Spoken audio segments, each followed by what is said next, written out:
Welcome back to Machine Learning for Mathematicians. This is Lecture 5, Matrix Calculus and the Layout Convention. Today's reading is Dijksenroth, Faisal, and Ong, sections 5.3 through 5.5. That is gradients of matrices and the useful identities.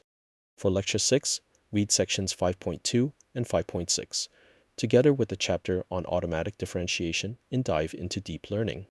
Today opens the second part of this course. Part 2 of the course starts here.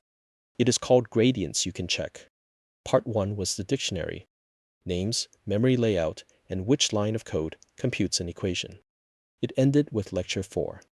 From here to Lecture 12, every gradient this course uses is derived on the slide, then compared against autograd on random input in double precision. The comparison is the content, not a formality at the end. Here is the road. Lecture 6 brackets the chain rule. Lecture 7 derives the soft max Jacobian that Lecture 1 called never formed. Lecture 8 fuses the cross entropy gradient, and Lecture 11 does the layer norm backward. Lecture 12 differentiates a whole network by hand. Today, though, is bookkeeping rather than ideas.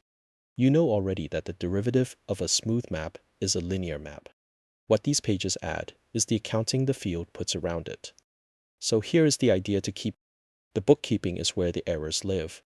A gradient that is wrong by a transpose is still a gradient. It is still the right shape, often enough to run, and it still trains a network to the wrong thing.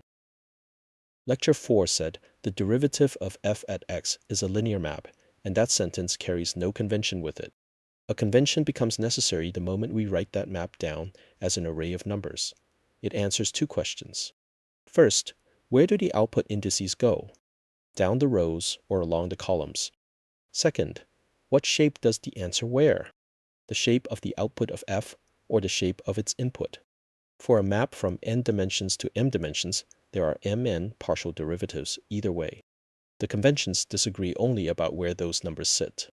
A Jacobian and a gradient are the same numbers arranged the two ways. That would be a matter of taste if a library picked one. No library does. So here is the idea to keep. Mixing the two layouts inside one derivation is the largest single source of transpose errors in this field. The remedy is not care. It is writing down which convention each object arrived in. First, the two layouts themselves. Numerator layout and denominator layout defined and then measured against a real library. Let f map n dimensions to m dimensions, differentiable at x. In numerator layout, the derivative is an m by n array. Its entry in row I and column j is the partial of fi with respect to xj. The numerator of each partial supplies the rows, and that is where the name comes from. This is the convention in which the chain rule reads left to right. Now take g from m to p dimensions. The Jacobian of g composed with f is the Jacobian of g at f of x times the Jacobian of f at x. The shapes are p by m times m by n, and they line up in that order only. Lecture 4 wrote a network's derivative as a product of layer Jacobians without saying which convention made that legal. This one did. So here is the idea to keep. Numerator layout is the layout of composition. Rows index outputs because the outer map is written first, and a matrix product lines up one way only. Now the other convention, let the loss be scalar valued, as every loss in this course is. In denominator layout, the derivative carries the shape of the object we differentiate with respect to. The gradient of the loss in x lies at n dimensions, like x. The derivative in a weight matrix W is an m by n matrix, like W. The denominator supplies the shape, which is the mnemonic again. The field wants this for one line of code. The update sends theta to theta minus eta times the gradient. That adds the gradient to the parameter, so the gradient had better be shaped like the parameter. For a scalar output, the two layouts are transposes of each other. Numerator layout makes the derivative a 1 by n row, denominator layout an n by 1 column. So here is the idea to keep. A gradient is a Jacobian transposed, and a transpose is doing work. It is what makes the answer addable to the parameter it came from.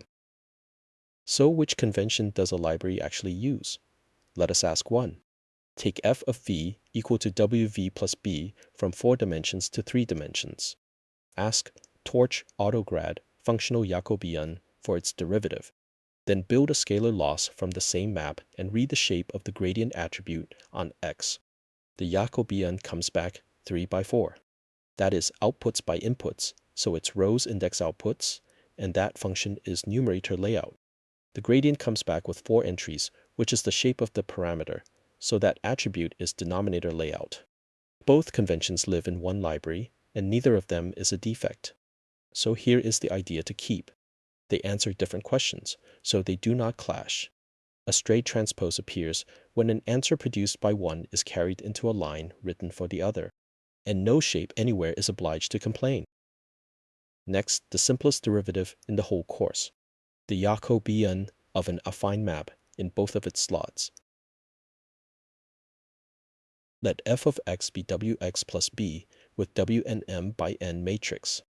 In coordinates, fi of x is the sum over j of wi j times x j plus bi. Now differentiate that with respect to xk. Only one term of the sum survives, the term where j equals k, so the answer is wik. By the entry formula for numerator layout, that array is w itself. The Jacobian of an affine map is the matrix. 2 lines, and no limit was taken.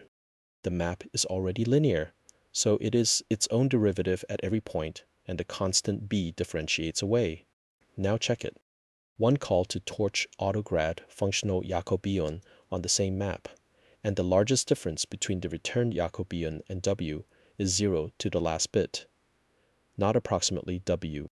Exactly w, because the library differentiated the program that ran, and that program multiplied by w. The same map has a second derivative slot. Hold x fixed and vary the weights instead. That map is linear in w as well, so its derivative is a linear map from matrices to vectors. In coordinates, the partial of zi in wkl is the Kronecker delta of I and k times xl. That object carries 3 indices, 1 for the output and 2 for the slot being varied. Ask the library for it with m3 and n4, and it returns an array of shape 3 by 3 by 4. That is m by n. It holds m squared n numbers against the mn numbers in WA factor of m larger. Lecture 4 ran that arithmetic already and said the factor decides whether the object exists. Lecture 6 is about refusing to build it. So here is the idea to keep. It is a perfectly good linear map, and the backward pass never asks for it. It asks for that map applied to one vector which costs mn numbers rather than m squared n. Now a quadratic form. Let A be an n by n matrix, not assumed symmetric, and let Q of x be x transpose AX. Written out, that is the double sum over I and j of xi times A, ij times xj. Differentiate one entry and watch where the terms come from. The variable xk occurs once as a left factor and once as a right factor. So the partial of q in xk is the sum over j of akj times xj plus the sum over I of xi times aik. The first is ax in the kth slot. The second is a transpose x in the kth slot. So in denominator layout, the gradient of q is a plus a transpose applied to x, wearing the shape of x. Now suppose a equals a transpose. The two sums are equal, and the answer collapses to 2ax. That special case is the one everybody remembers, and the hypothesis that buys it is the one everybody drops. So let us price the omission. Differentiate x transpose ax with autograd at a random point. Do it twice. Once with a random a and once with a symmetric one. Compare against both candidates. On a general a, the derived identity matches to about 6 and 10 to the 16th, which is machine rounding error. The shortcut 2ax is off by more than 1, which is enormous next to the answer's own size. As a relative error, that is about a quarter. Now the symmetric case. Both candidates match to about 9 and 10 to the 16th, and the control falls silent. That silence is the point of running it. A check made only on symmetric matrices would never have found the error. So here is the idea to keep 2ax is not wrong. It is conditional, and the condition is almost never printed beside it. Test on a random matrix, not a convenient one, or your check will agree with your error. Next, traces. Why a scalar loss in a matrix parameter is written with a trace, and the three identities worth knowing. Why traces at all? Because a loss is a scalar and a weight is a matrix. So the differential of a loss in its weight slot is a linear functional on m by n matrices, and the trace is how such a functional gets written. Three facts, of which the third matters most. First, cyclicity. The trace of AB equals the trace of BA whenever both products exist. Second, uniqueness. Commutators span the trace-free matrices, a subspace of codimension 1, so a linear functional killing every AB minus BA is a multiple of the trace. Third, and this is the one that does the work, the trace is an inner product. The trace of A transpose B is the sum over all entries of Aij times Bij, the Frobenius inner product. So here is the idea to keep. The trace is not a notational habit. It is the inner product of mn dimensional space, written so the matrix shapes stay visible. That is why every matrix gradient here can be read off a trace. Now derive them. Let A be P by Q and B be Q by P, so that AB is square and its trace is a scalar. Expand in entries. The trace of a B is the double sum over I and j of Aij times Bji. That expression is linear in the entries of A, and the coefficient of Aij is Bji. Read that coefficient off, entry by entry, in denominator layout. The derivative of the trace of a B with respect to A is therefore B transpose. The other two are the same line read twice more. The trace of A transpose C is the sum over all entries of Aij times Cij. So the coefficient of Aij is Cij, and the derivative with respect to A is C. And the trace of A is the sum of its diagonal entries. So the derivative with respect to A is the identity matrix. Each answer wears A's shape, because that is what denominator layout means. Let us check all three. Take a random A of shape 4 by 6 in double precision, with B shaped so that AB is square, a separate C of A's shape, and a square matrix for the third identity. Run autograd against each derived expression. All three agree to 0 to the last bit. And here, that really does mean bit for bit, rather than merely below a tolerance. Every entry of these gradients is an entry of B or of C multiplied by a 1 and added to zeros, and floating point does that exactly. Each gradient also lands in denominator layout, wearing A's shape, printed as 4 by 6. The third one comes back as the identity matrix. Notice that no layout was requested anywhere. Nothing in the code asked for denominator layout. It is what the library returns. Here is the statement that makes those three identities unnecessary to memorize. Let the loss be a real-valued function on m by n matrices, differentiable at A. Its differential, there is a linear functional on that space of matrices, and that space carries the Frobenius inner product. So by Rie's representation, there is a unique matrix G with the following property. The differential of the loss equals the trace of G transpose dA for every perturbation dA. That G is the gradient in denominator layout, and it is nothing else. The inner product forces the shape, and the representation theorem gives the uniqueness. So every matrix derivative in this course follows one procedure. Perturb, keep the first order term, and push it into the shape trace of G transpose dA. Whatever sits in the G slot is the gradient. So here is the idea to keep. That equation defines G uniquely, and that G is the gradient. Every identity we just derived is one reading of it, and so is every matrix gradient in Lecture 11 and Lecture 12. Finally, the question this whole lecture was for. Where do the transposes in a backward pass actually come from? Let Z be Wx with W and M by n matrix. The network hands back the adjoint of Z, written Z bar, which has M entries and is in denominator layout. Two derivatives are wanted. For the weight, the chain rule sums Z bar k against a partial of Zk in Wij. That inner partial is a Kronecker delta times Xj, so the sum collapses to z bar I times xj. For the input, the same sum gives z bar k times wkj, which is the jth entry of w transpose z bar. Now read the shapes instead of the formulas. The first answer must be m by n, and the only object built from z bar and x with that shape is the outer product z bar x transpose. The second must have n entries, and the only contraction of w with z bar that produces it is w transpose z bar. Nothing was chosen. So here's the idea to keep. Both transposes are forced. They are the unique arrangement whose answer wears the shape denominator layout demands. The same sentence generates every backward rule in Lecture 12. Now check both of them. Take w of shape 4 by 6 so that m and n cannot be confused.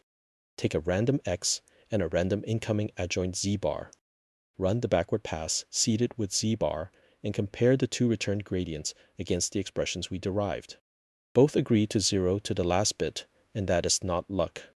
The derived expression and the library's backward rule are the same products, summed in the same order, so they agree bit for bit rather than at the rounding floor.